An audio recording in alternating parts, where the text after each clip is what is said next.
Welcome to the moment when Conquest stops holding back.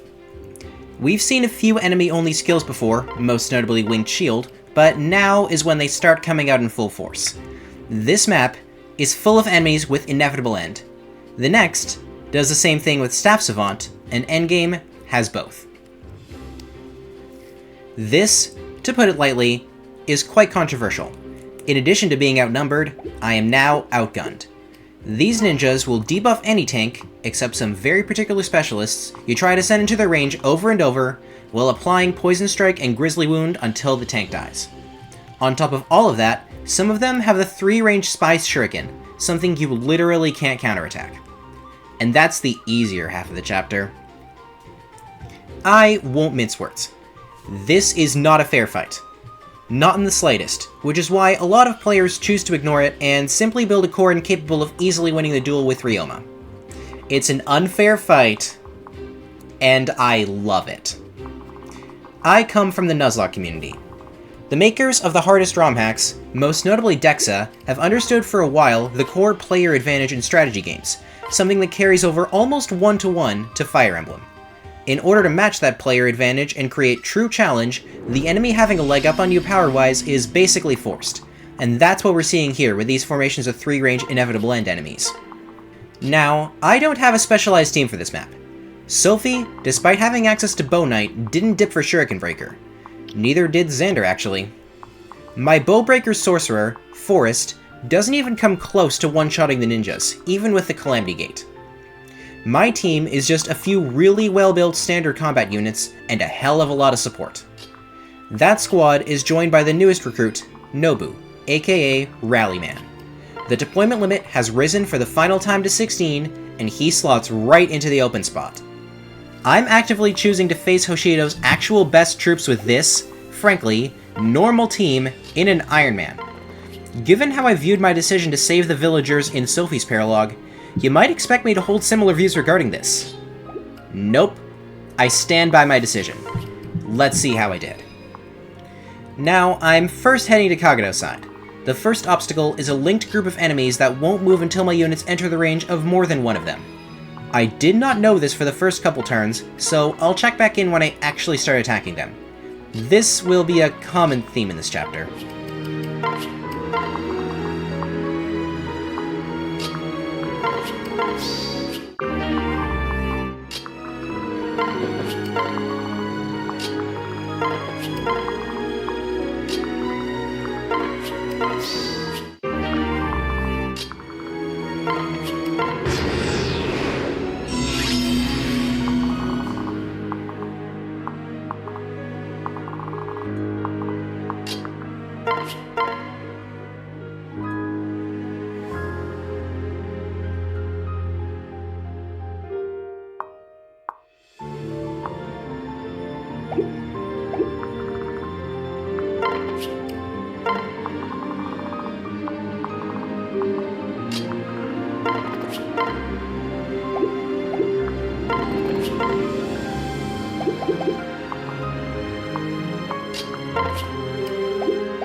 Alright, I've made a game plan and it's time to move in.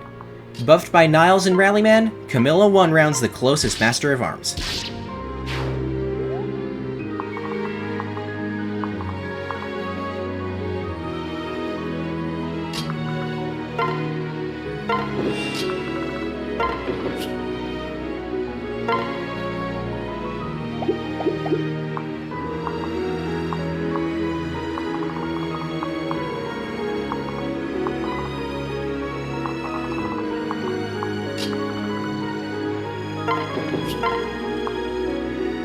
I forget Mozu has Spendthrift equipped, wasting this gold bar as she takes out the next closest Master of Arms.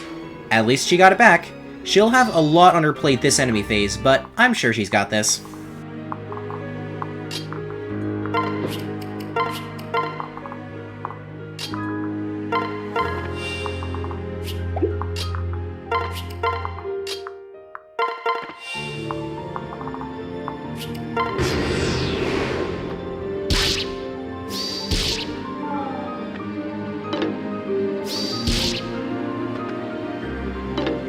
After running these calculations, Mozu would have lived on 3 health if all 3 ninjas had hit her, though Poison Strike would have cut that to 1.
Those 3 ninjas do need to be cleared out, and Sophie starts that process.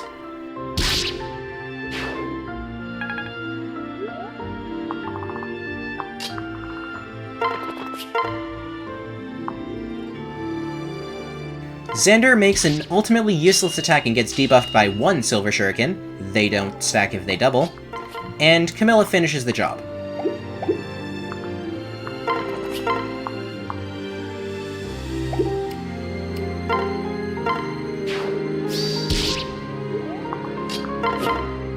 The last kill goes, unsurprisingly, to Mozu, reaching max level in dramatic fashion. She's the second member of my team to hit it, after Camilla surprising nobody.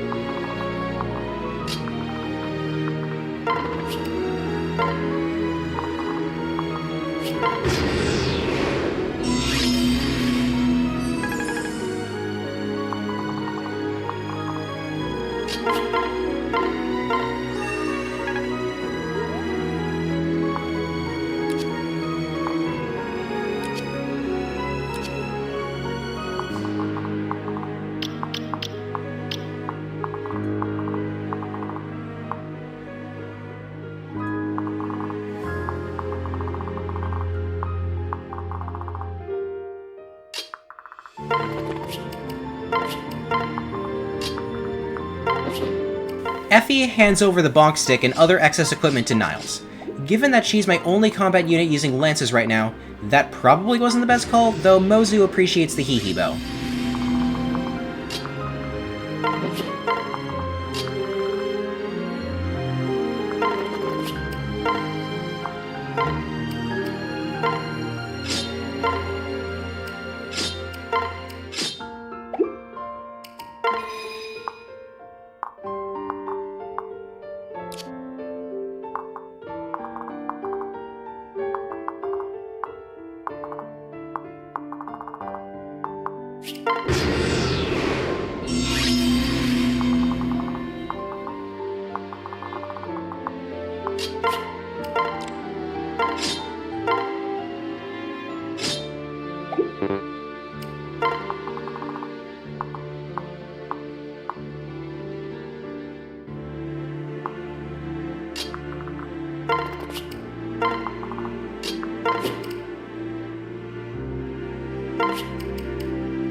Speaking of Mozu, I have just given her an absolutely disgusting amount of support.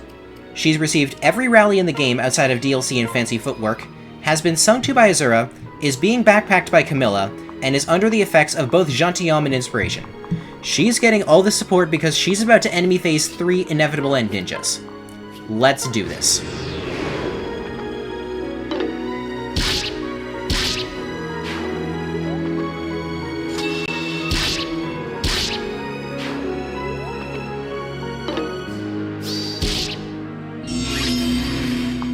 So they all missed. Honestly fair. Camilla cleans up.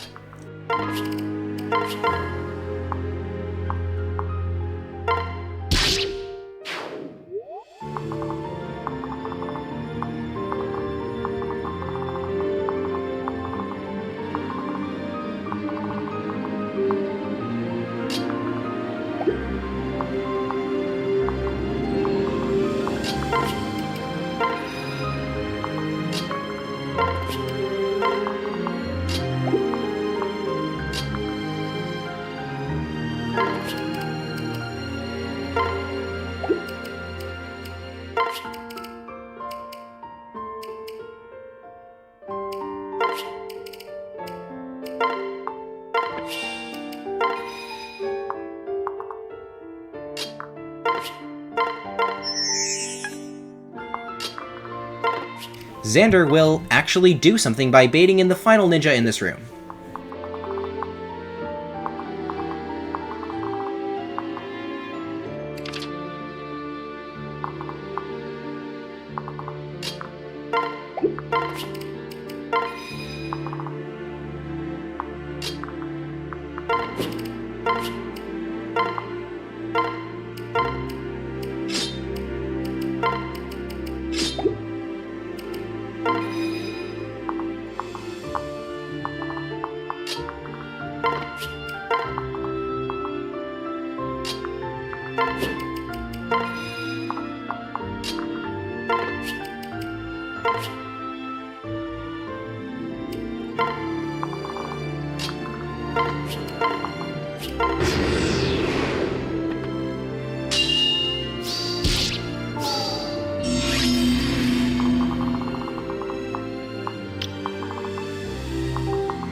Sylphie one-rounds the final ninja in this corner, giving me some breathing room before I tackle the Hallway of Death.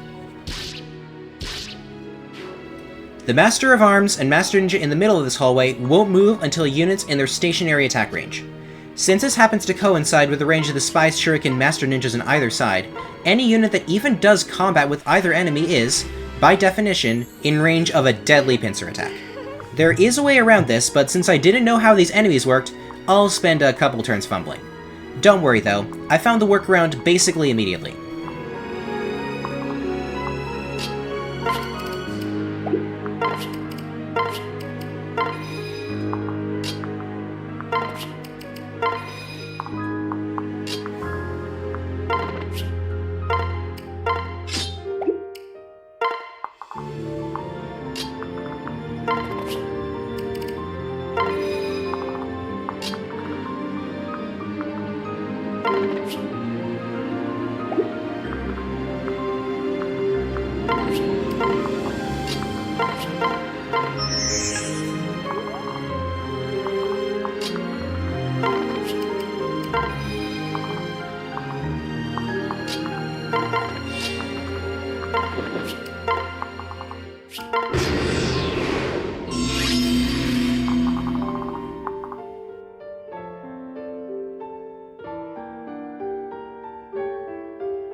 After nervously waiting to pull the trigger for like 2 minutes, Mozu deletes another Master of Arms, this time with the Crescent Bow. I can handle the Strength Cut if it means avoiding a hit from the Battering Club.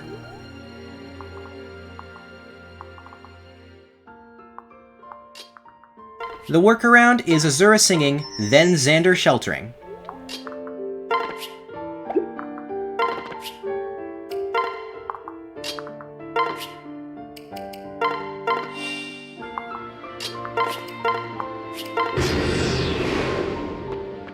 This baits in both the ninja and the Master of Arms above him. Apologies for the lag.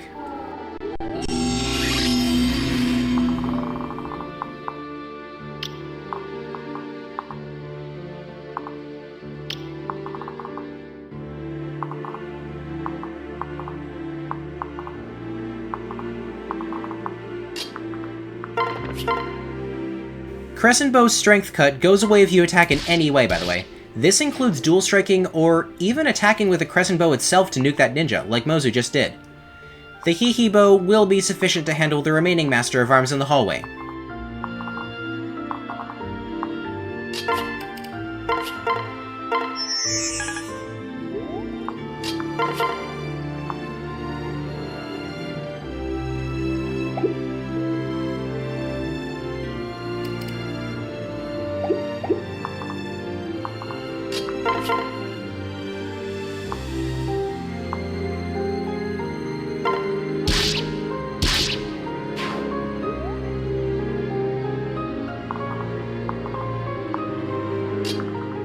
Rallyman preps her for the coming enemy phase. She's about to bait 2 Spice Shurikens.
I love parking a unit in this spot because it baits the ninjas to spots where they can be attacked over the wall at 2 range.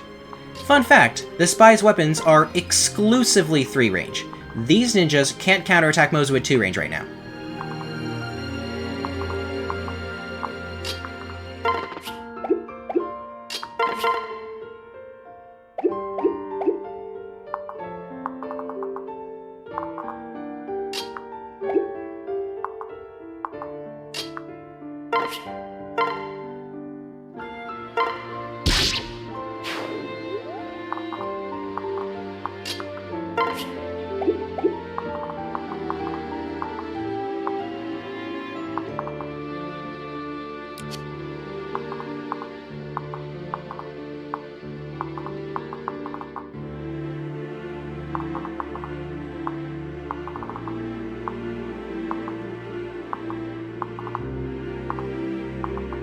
However, ninjas do remain, and with all the nerves I had, I didn't calculate that Mozu could have actually lived this enemy phase. I think she would have. I don't know all the variables in play when she took that hit from the first ninja. In any case, I do have an alternative solution. Get Mozu out of there, and bring in another relative juggernaut. Camilla can't quite one-round the ninja.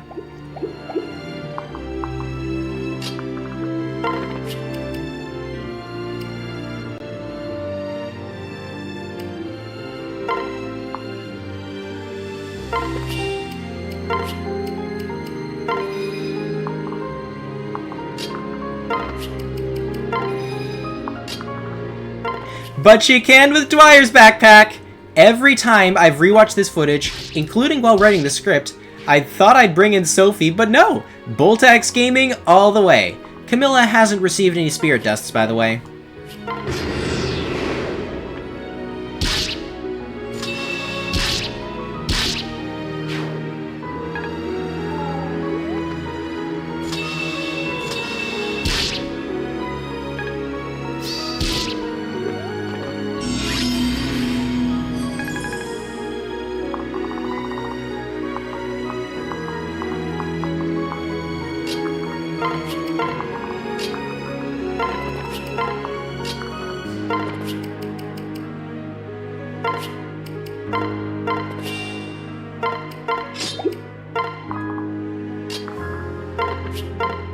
As Xander and Mozu finish off the second ninja and I prepare to take on the Masters of Arms, I'm going to just take the time to say that I love the Masters of Arms in this map.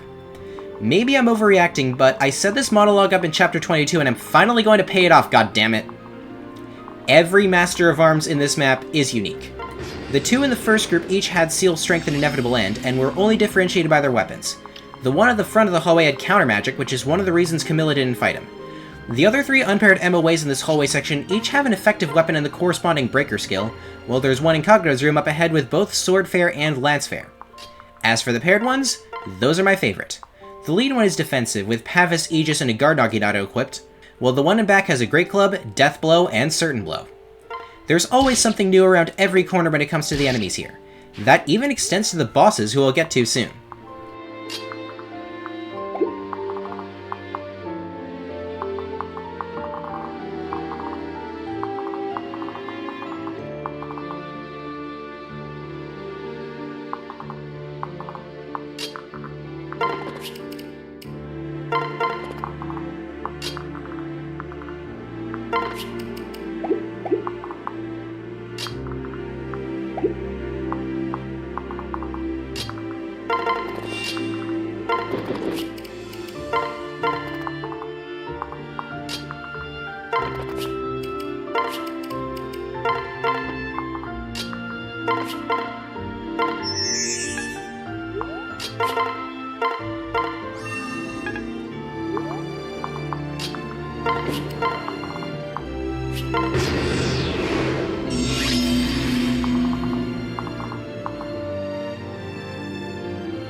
After receiving rally support, Xander moves to just outside of the Lancebreaker Master of Arms range, looking to bait in the pair.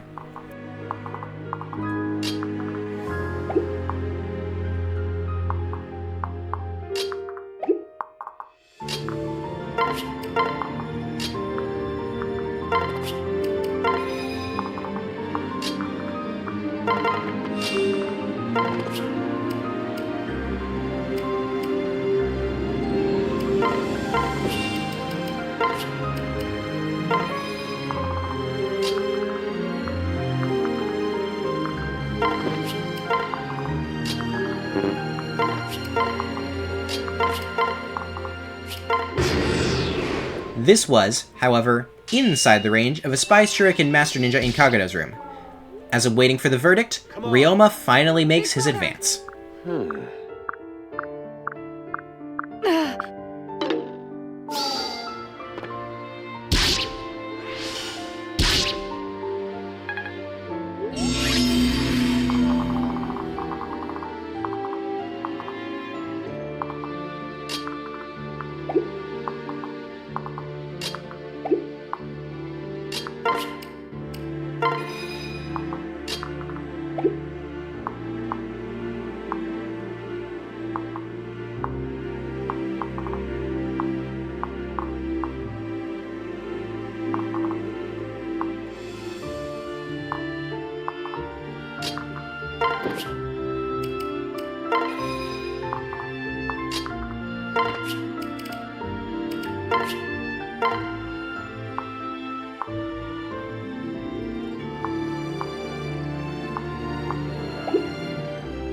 The paired Masters of Arms are blocking me from taking out the ninjas, so Force starts the process of breaking them down.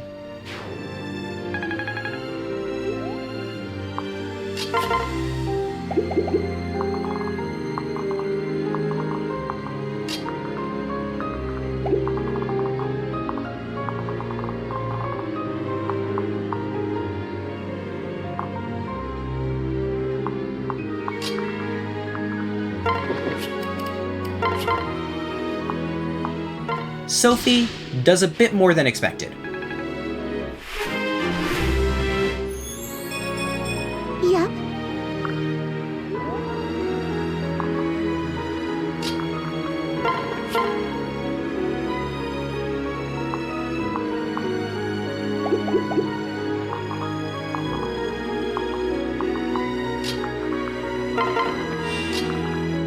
With the obstruction gone, Mozu deletes the last Spy Shuriken enemy.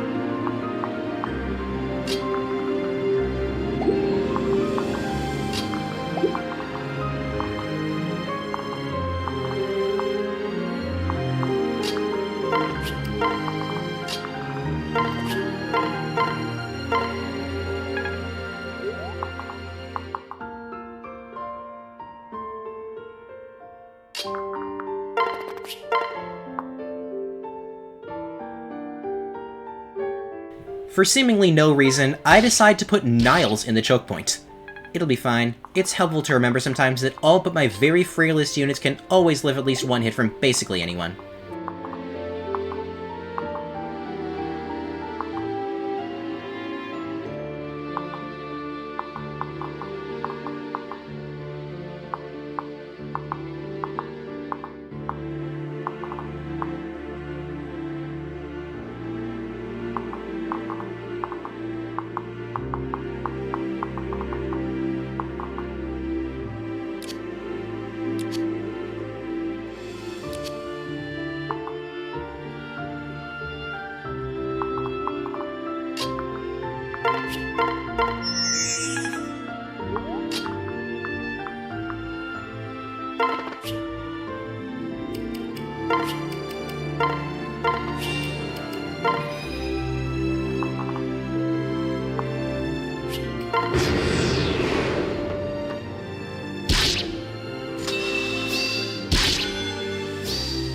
And that's the last ninja on this side taken care of.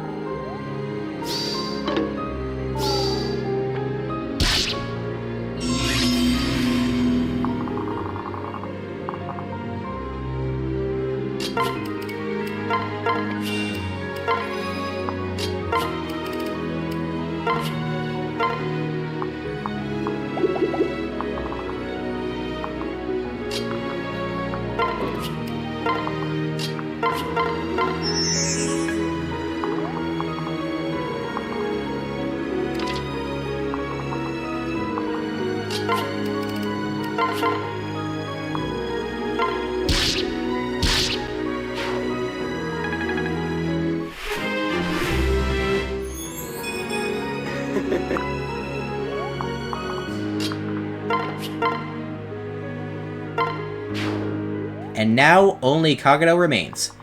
She's got Inevitable End, Rend Heaven, Shuriken Farer, and Pavis, all of which could cause problems.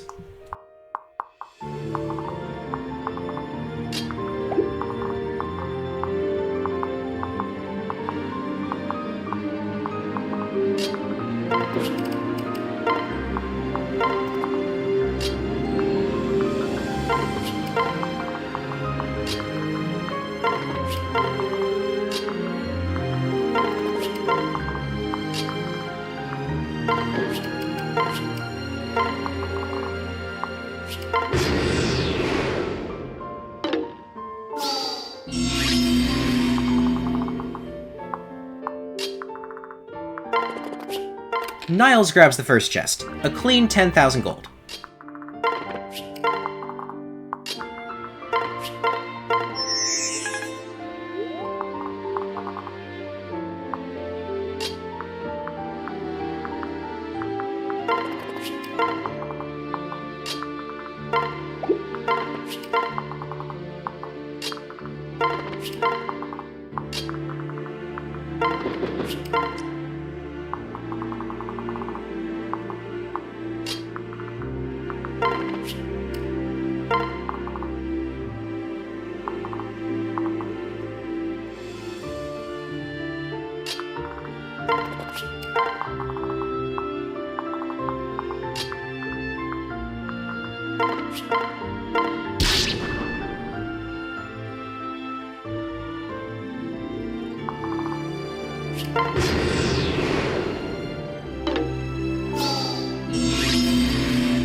Those skills could cause problems if I hadn't brought Mozu.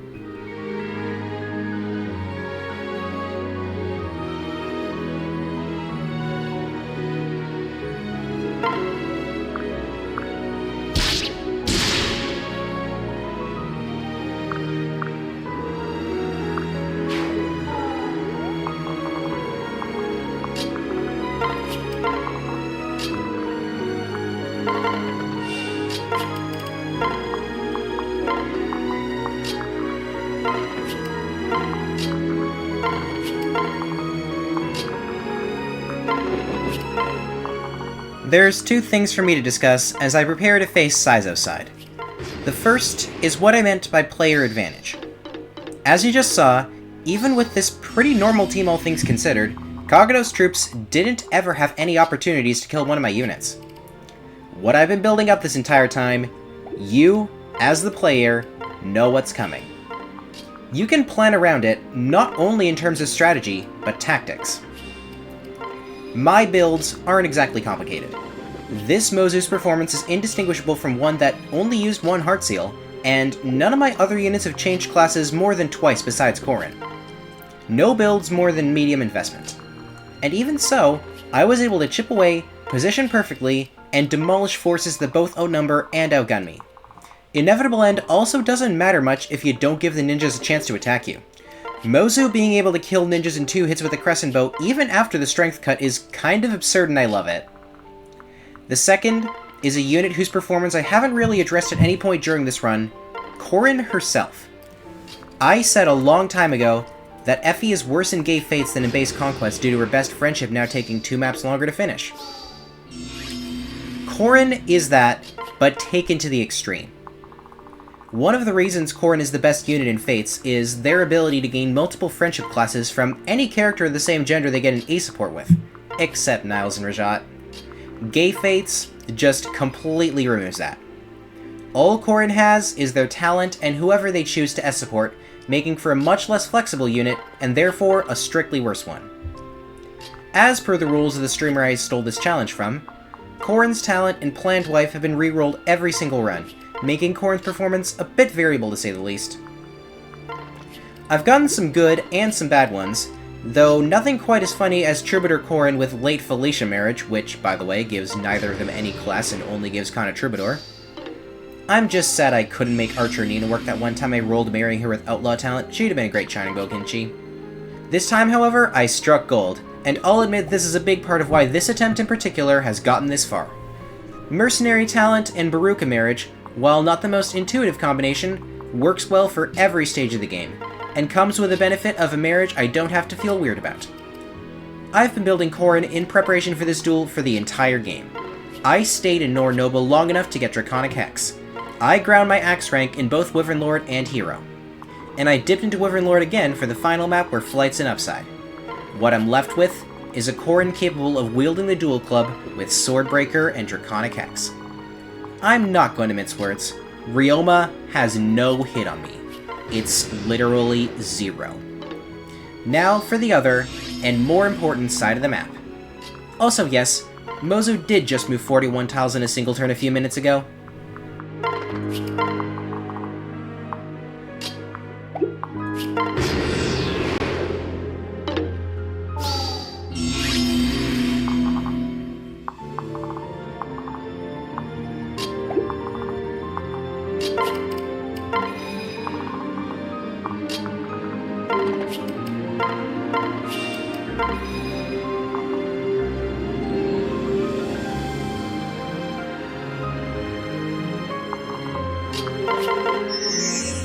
Now that I know Effie won't be needed to support Corrin, I instead have her support Mozu with her S-rank parrot bonuses.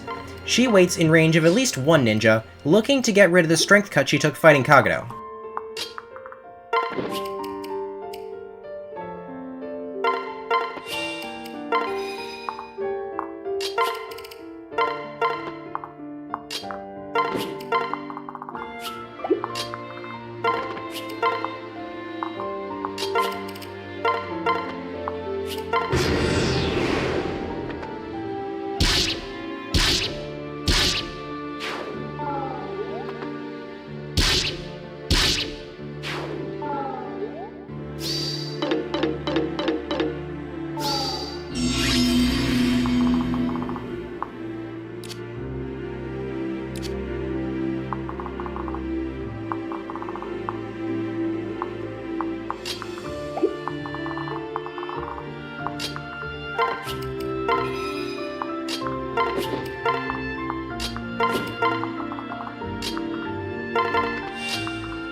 Mozu now has her defense cut by 7, which will impact her ability to enemy phase, unless she has Guard Gauge, letting her take out the remaining ninja of this group.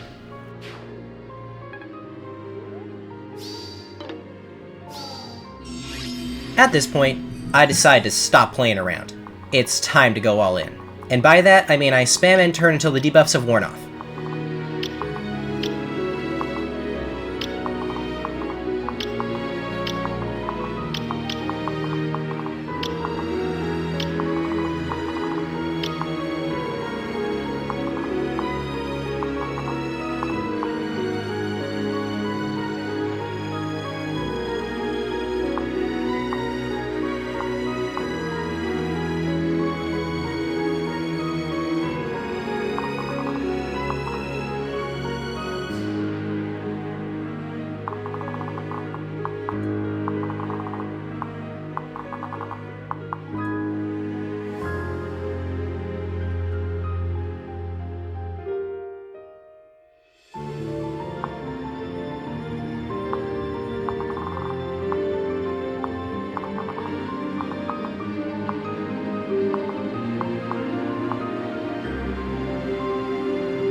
Now that that's over, it's time to apply every rally to Mozu again, along with Inspiring Song, Gentium, and Shigure's Wyvern Lore Backpack.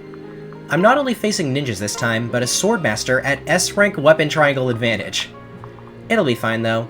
This is Mozu we're talking about, and a Mozu that doesn't one-shot the ninjas.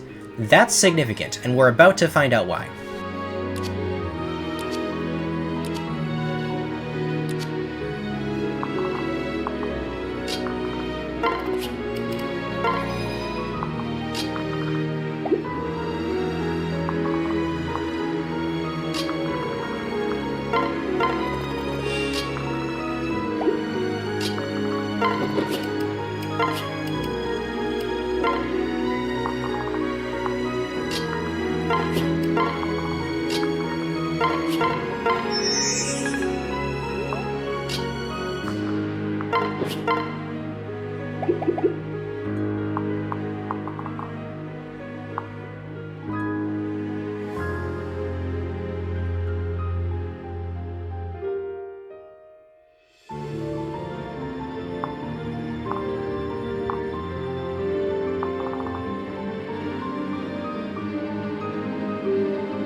The Swordmaster's attack goes right into her guard gauge. I definitely planned this. To be frank, the enemies here are not threatening at all on player phase. If they're out in the open like this, they don't stand a chance.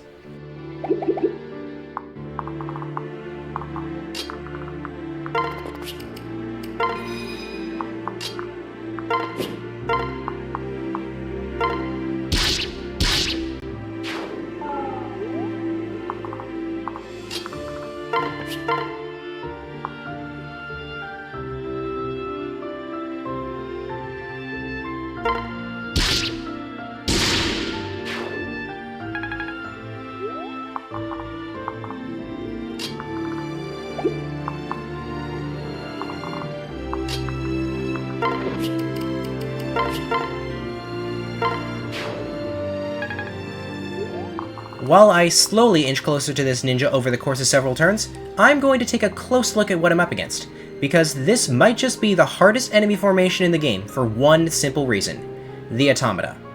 I've faced this class twice before, in Chapter 17 and 22, where they weren't threatening at all. Here though, well, the Spy's Shuriken isn't the only 3-range weapon in Fates.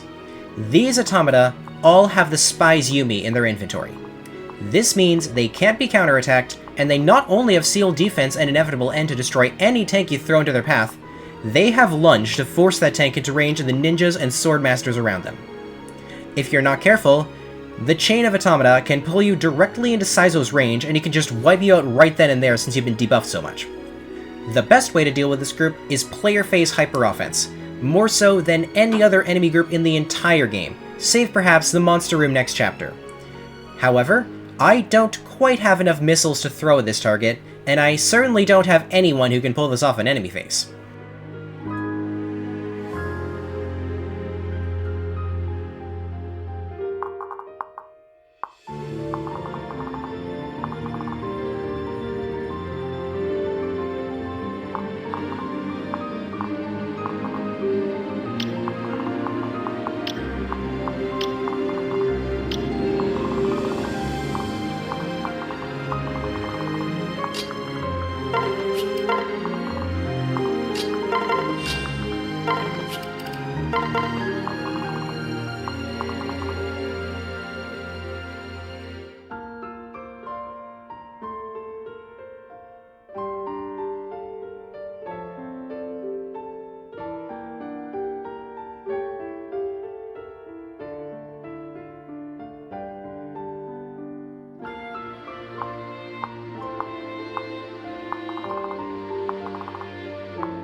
So I can't swarm the group, and I can't bait it.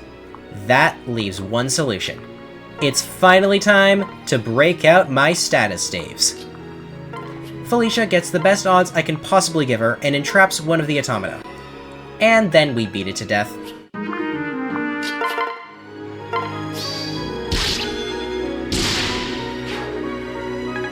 I can't do that again. I didn't buy the second entrap staff, but even having one less automaton to worry about is a big deal.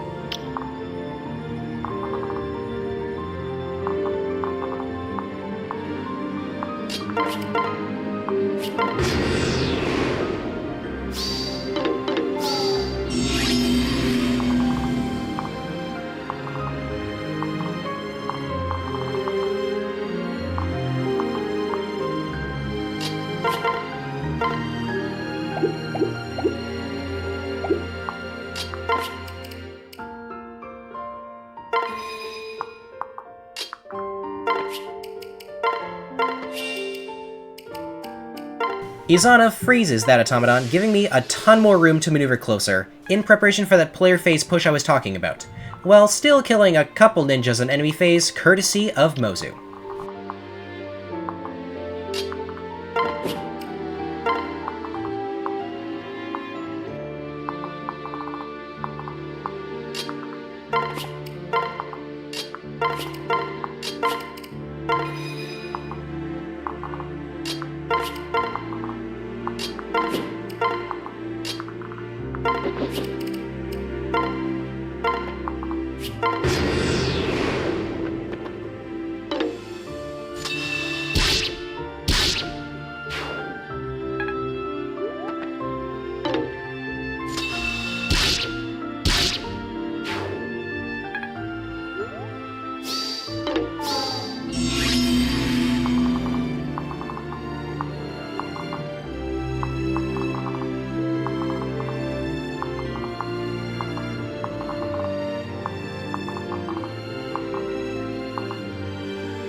Xander simultaneously breaks down the door and body blocks the Swordmasters north of him.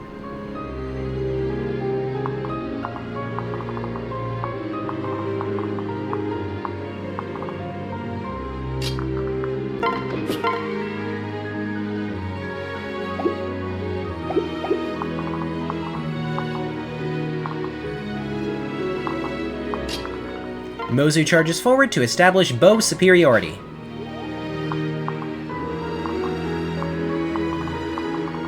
Camilla just gives Xander a para-partner.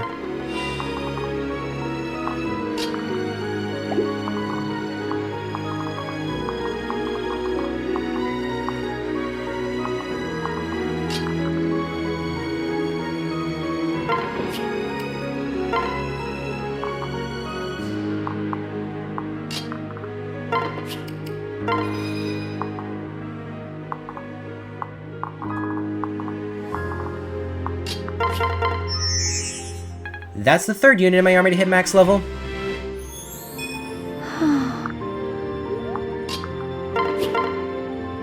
After being buffed by Rallyman and Azura, Sophie clears the way into the room itself.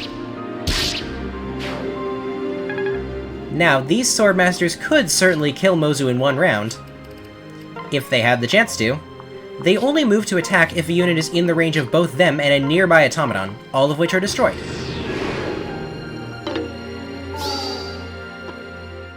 The Northern Swordmasters, however, absolutely move to attack, and one of them just gets obliterated by Xander on the counterattack.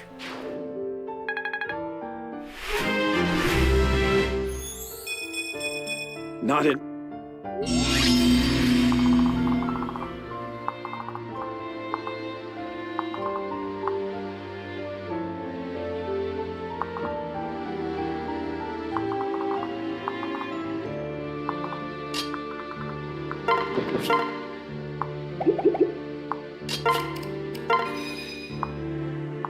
Xander, Sophie, Mozu, and Niles, in that order, will finish off these three Swordmasters.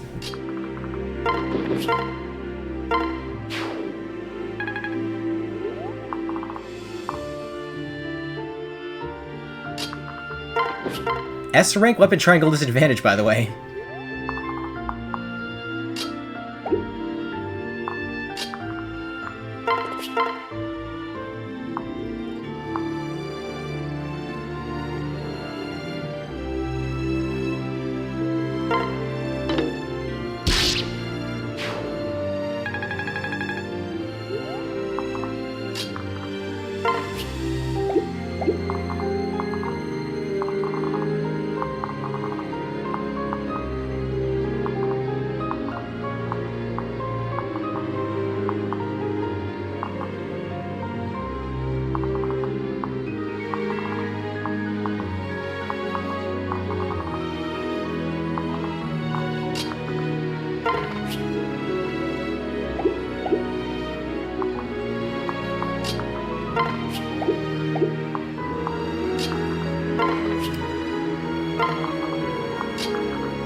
Sophie remains in range of an automaton, so Izana freezes it.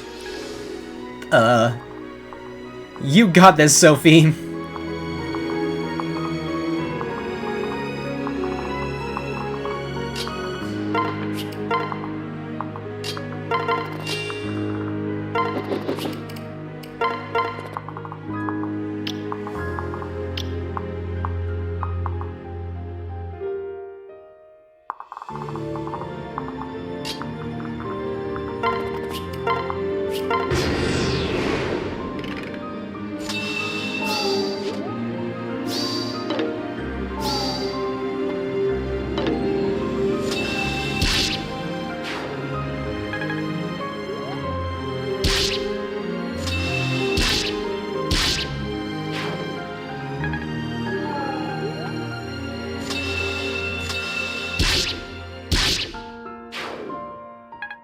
That's what I call reaching max level in dramatic fashion.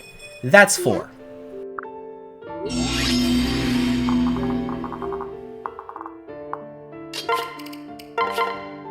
Forrest actually had a perfect one round with the Calamity Gate at double A rank weapon triangle disadvantage.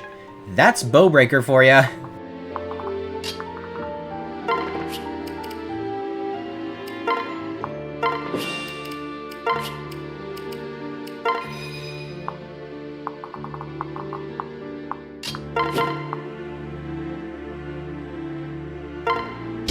I forgot that Automaton had the big saw equipped.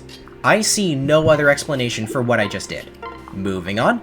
Saizo has Shuriken Fair and Inevitable End, same as Kagero, along with Aegis and Luna to mirror his fellow retainers Pavis and Rend Heaven. All of those skills could cause problems.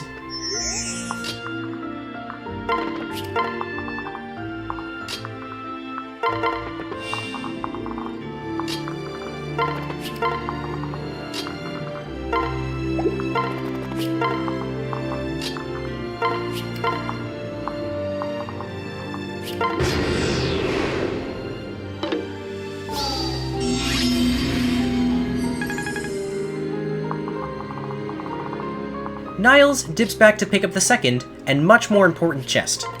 This contains the best status staff in the game, Silence. It's not the best in a vacuum, that's in Trap, but considering the flavor of obstacles in 2 of the remaining maps, Silence is something I'd say you always want. It was worth burning in a Trap and 2 freezes to get.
The skills I mentioned could cause problems, if not for the fact that I'm about to attack him with Camilla.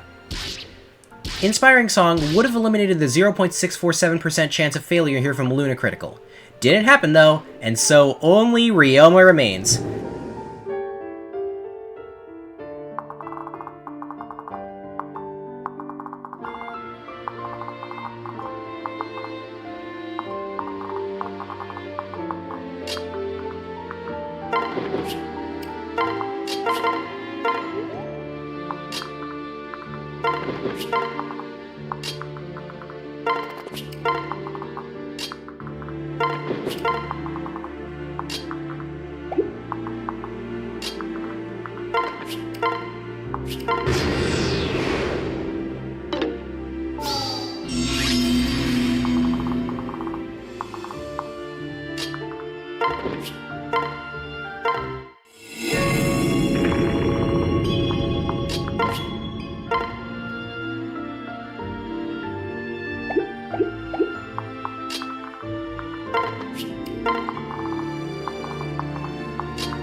Draconic Hex.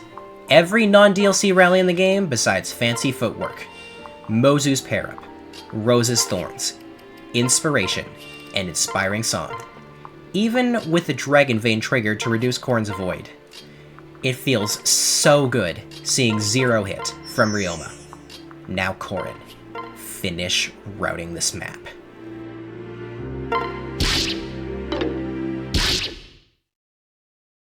Hoshido's best have been routed.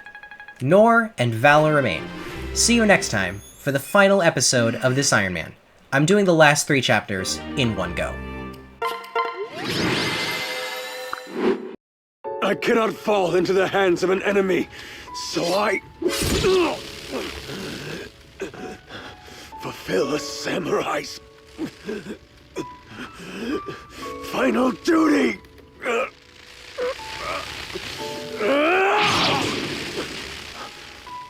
I'm counting